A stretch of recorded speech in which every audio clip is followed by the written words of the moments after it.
जुड़े हैं, क्योंकि ऐसा संयोग बनता है जब हमारे पुण्यों का बड़े भाग्य से ये मनुष्य का शरीर मिलता है। गोस्वामी जी कहते हैं कि बड़े भाग मानुष तन पावा, सुर दुर्लभ सद ग्रंथन गावा, साधन धाम मोक्ष कर द्वारा,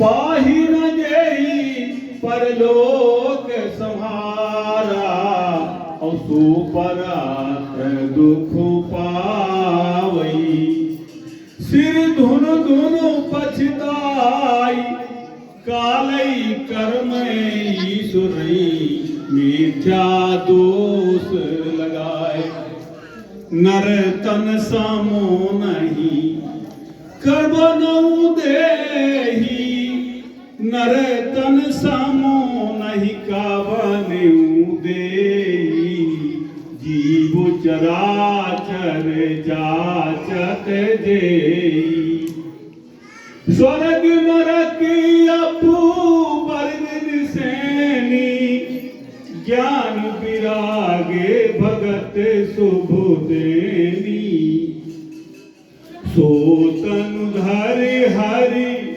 भजहि न जय नर, होहि विषय रत मंद मंद तर, कांच किरिचि बदले में लेहि, कर से डारे परस मन देई, ताहि कबहू भले कहाई न कोई, गुंजा ग्रहाई परस मणि खोई, गुंजा ग्रहाई परस मणि खोई। तो प्रेमी सज्जनों, मनुष्य का जीवन बहुत ही सौभाग्य से मिलता है, और इस जीवन का एक ही लक्ष्य है कि हम इस जीवन में आकर के अपनी आत्मा को जान ले, अपने आप को जान ले, क्योंकि नाना शास्त्र पठे लोका नाना देवत पूजनम, आत्मज्ञान बिना पार्थे सर्व कर्म रखतम, कोट नाम संसार में जातो मुक्त न होए, आद नाम जो गुप्त है जाने पर लख हो। प्रेमी सज्जनों, ज्ञान क्या है? जितने महापुरुष, संसार के जो महापुरुष हुए हैं, उन्होंने अपने अंदर खोज की है, बाहर खोज नहीं की। जितनी हमारी जो देवियां हैं, जितने देवता हैं, जितने सिद्ध जिनके बारे में कहा जाता है, जिनकी मूर्ति बना के हम सब पूजा करने लगे, लेकिन इसका मूल भाव को नहीं समझा। संसार में 95% जिनको देवी देवता कहा जाता है, देवी कहा जाता है, वो सब मनुष्य रूप में ही आए, और आकर के उन्होंने अपनी आत्मा को जाना। आत्मा को जान करके जब वो सिद्ध हो गए, तो समाज ने क्या किया कि उनकी मूर्ति बनाई और पूजा करने लगे। भ्रांति यहाँ हो गई, भ्रांति इसी जगह हो गई, और इसी को जो बुद्धिमान लोग थे, उन्होंने इसी को और ज्यादा मतलब गहराई से कह दिया कि बस हम तो यही आपकी मूर्ति की पूजा करेंगे। भगवान कृष्ण जिन्होंने गीता का उद्घोष किया, जिन्होंने गीता का पूरा व्याख्यान दिया, उनका जो दर्शन, उनकी जो बात है, आज उनकी बात नहीं मानी जा रही। बात ना मान करके उनकी मूर्ति बना करके और पूजा की जाती है, बाकी गाली की जय जय बोली जाती है, सब कुछ किया जाता है। लेकिन महापुरुष ने, जो अवतारी पुरुष ने, जो उन्होंने कहा, जो साक्षात ईश्वर थे, जो उन्होंने कहा, उस बात को मानने को तैयार नहीं। यही विडंबना हुई। जो वैष्णो देवी हुई, आज जिनके यहाँ करोड़ों लोग जाया करते हैं, कहते छुट्टी है, चलो वहां देवी जी के पास जाएंगे। ये राजा रत्नाकर की पुत्री थी, और इन्होंने बचपन में ही इन्हें संत मिले, आत्मज्ञान का उपदेश हुआ, और इसके बाद उन्होंने जब साधना की, तो इसके आज उन्हें देवी कहा जाता है। कानपुर में 12 देवी कहा जाता है, जहाँ पर 12 देवियां थी, 12 बच्चियां, जिन्होंने भजन किया, साधना की, जब वे सिद्ध हुई तो समाज ने किया, मूर्ति बनाई, पूजा करने लगे। तो जो हम किसी देवी देवता की जो बुराई लोग करने लगते हैं, वो ये वास्तविकता को वो भी नहीं जानते जो बुराई करते हैं। सच्चाई वाली बात यह है कि गलती कहां से हुई? गलती की है समाज ने, कि जो बुद्धिमान लोगों ने करनी न करके बुद्धि के द्वारा समाज को बरगलाया। क्योंकि जिन महापुरुषों ने आशिकों ने जीते जी तन बदल रखा नहीं, जिन महान विभूतियों ने अपने शरीर तक की परवाह नहीं की, आत्मा को जाना, स्वरूप में स्थित हो गए, उन सभी महापुरुषों का जो ज्ञान है वो एक ही ज्ञान है, दूसरा ज्ञान किसी का नहीं है। जे पहुंचे थे पूछिए तिनकी एक ही बात, बीच की बात। जो पहुंचे जिन्होंने एक स्वरूपा वेद निरूपा निजानंद निरूपाद रूपा। वेद कहता है एक स्वरूप है, रूप अनेकों है, एक परमात्मा है और एक हम हैं। जो आत्मा और परमात्मा से मिलने का एक परमात्मा है, हम एक आत्मा है, तो मिलने का रास्ता भी एक है, दूसरा रास्ता नहीं। तो प्रेमी सज्जनों, जितने संसार में महापुरुष हुए, देवी हुई, देवता हुए, जिन्होंने इस आत्म तत्व को जान लिया, समाज ने उसकी मूर्ति बनाकर के पूजा करना शुरू कर दिया। यहाँ से भूल होती है। करना क्या चाहिए था?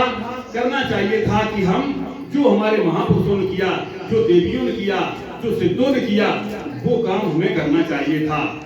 सत्संग इसीलिए होता है नीर शील का विवेचन करने के लिए, जहां पर सत्यता का भास होने लगे कि वास्तव में यही सत्य है।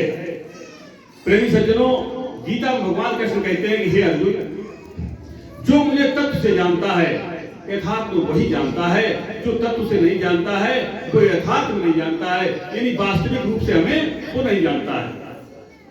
और तत्व का ज्ञान गीता अध्याय 4 के 34वें श्लोक में कहते हैं, तत्व का ज्ञान तत्ववेता महापुरुष के पास जाके निष्कपट भाव से उनको दंड प्रणाम करके उनको प्रसन्नचित करके तत्व का ज्ञान प्राप्त करना चाहिए। ज्ञानी साक्षात मेरा स्वरूप है।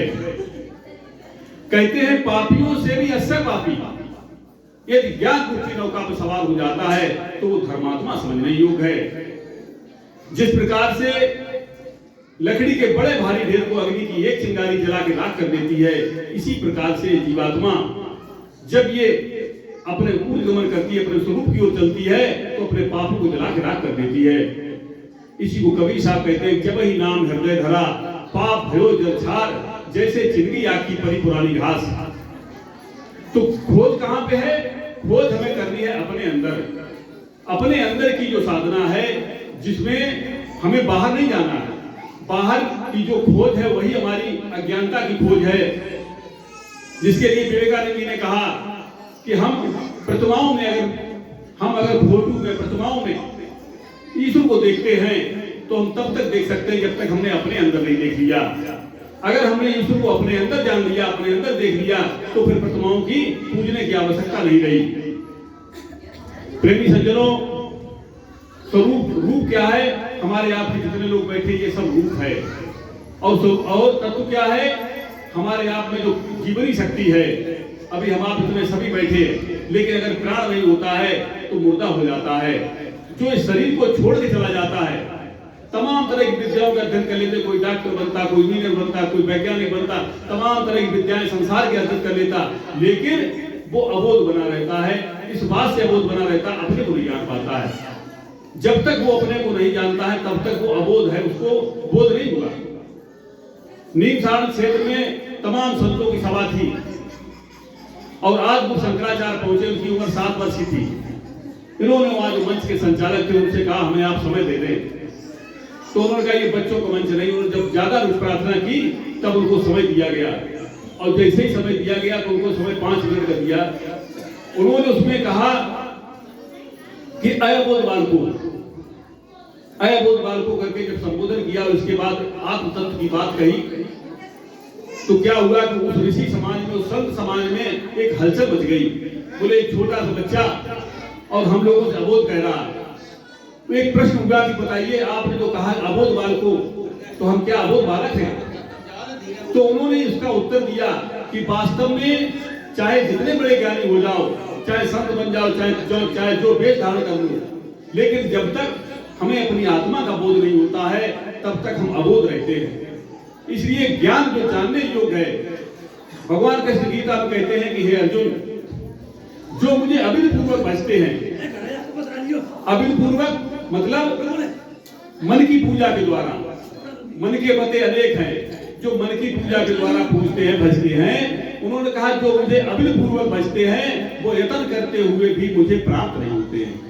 यतन तो कर रहे, यतन तो यहाँ तक कर रहे, कांवर लेके जा रहे, ठंड में जा रहे, गंगा जी नहाने जा रहे, तमाम तीर्थों में जा रहे, कह रहे भैया 22 तारीख से लेके 31 तारीख तक सर्दी के मौसम में जाओ तीर्थों में घूमे आए, सब कुछ करते हैं। लेकिन इन सारे यत्नों के लिए क्या कह दिया उन्होंने कि हे अर्जुन, जो मुझे अविधि पूर्वक बचते हैं वो यत्न करते हुए भी मुझे प्राप्त नहीं होते, उनका यत्न निरर्थक।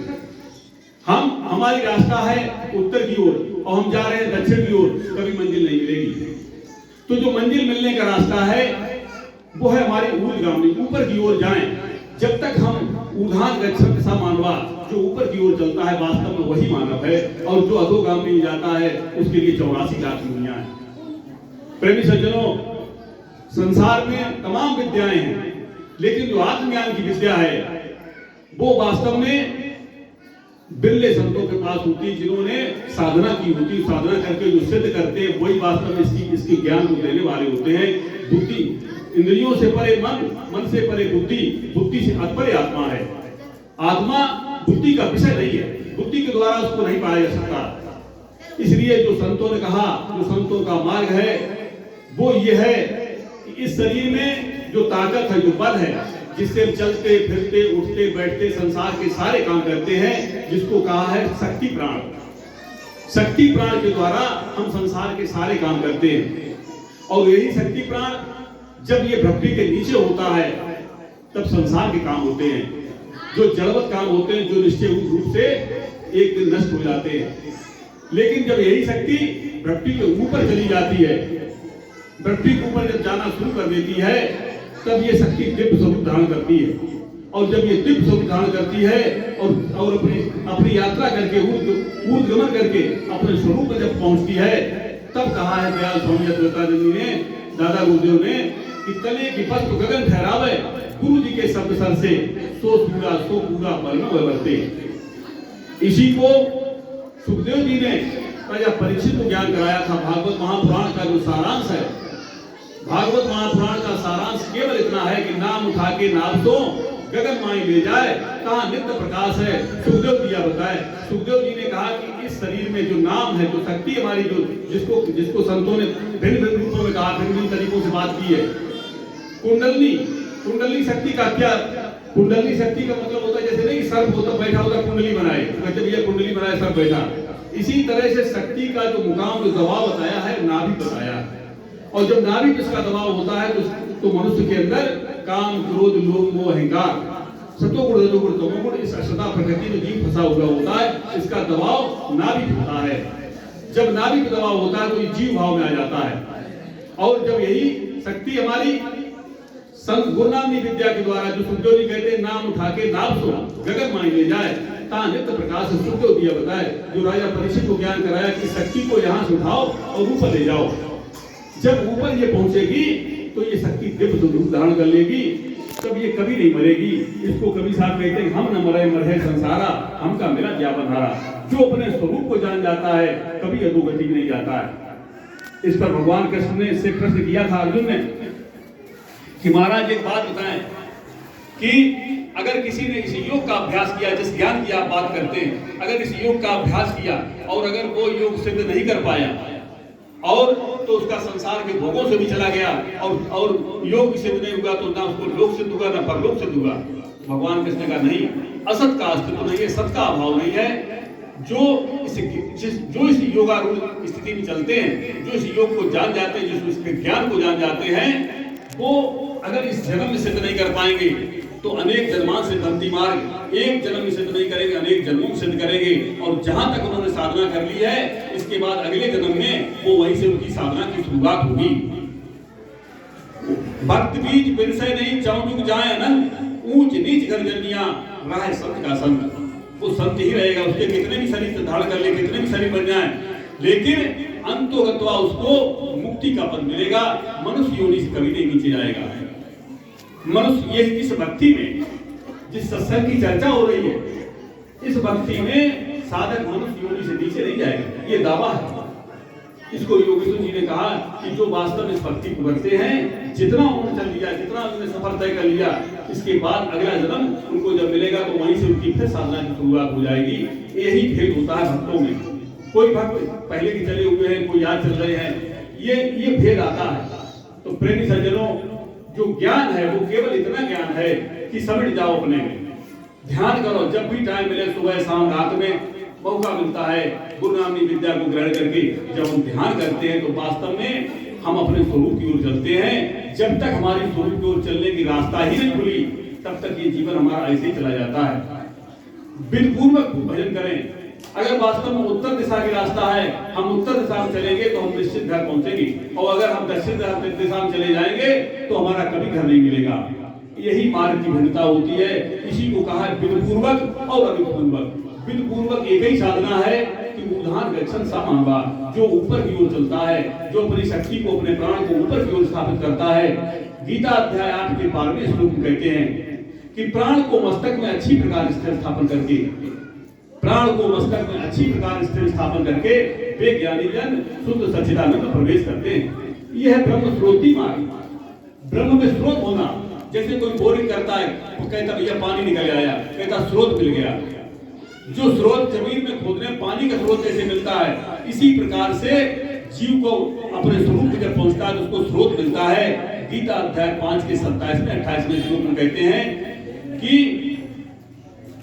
स्पर्शान कृत्वा बहिर्वाहा चक्षुषेवांतो भ्रुवो प्राणो अपानो समो कृत्वा नासा भयंकर चारणो इतेन्द्री मनोर्बुद्धिर् मुनुर् प्राणा विगतेच्छा भयमुदा सा योगी मुक्ति सा। संत ज्ञानेश्वर जी ने इसकी व्याख्या की है कि जब प्राण और अपान की गति को सम करके जब ये जीव ऊपर की ओर चलता है तो जिस प्रकार से नदी और नाले गंगा में गिरते हैं, गंगा समुद्र में गिर जाती है, इसके बाद नदी नाले अपना रूप धारण नहीं करते हैं, दोबारा वो रूप नहीं उनका आता है। इसी प्रकार से जीवात्मा जिस समय ऊपर गमन कर जाती है तो इसका स्वभाव बदल जाता है, इसकी प्रकृति बदल जाती है, इसका जीव भाव खत्म हो जाता है, ये ब्रह्म रूप हो जाता है, ब्रह्म स्वरूप हो जाता है, अपने स्वरूप में पहुंचता है। प्रेमी सज्जनों, यही एक राज है कि हम अपने इस रहस्य को नहीं जान पाते हैं कि हमें भजन क्या करना चाहिए। भजन जान के किया जाता है। जब तक संत से गुरु बिन भव तरन कोई चौबरन शंकर समूह, कितना बड़ा ज्ञानी क्यों न हो, लेकिन बिना गुरु के ज्ञान कभी नहीं मिला। गुरु के द्वारा जब रास्ता मिलता है तब वास्तव में मनुष्य का जीवन खिलता है। जब सूर्य से साथी मिलता है, राजेश कमल तब खिलता है। सूरज जब उगता है तो कमल अपने आप खिल जाता है, और जैसे सूरज अस्त होता है कमल की पंखुड़ी बंद हो जाती है। प्रेमी सज्जनों, सूरज जैसा साथी जब हमें संत मिलता है तब वास्तव में जीवन हमारा खिलता है। एक संत जी ने कहा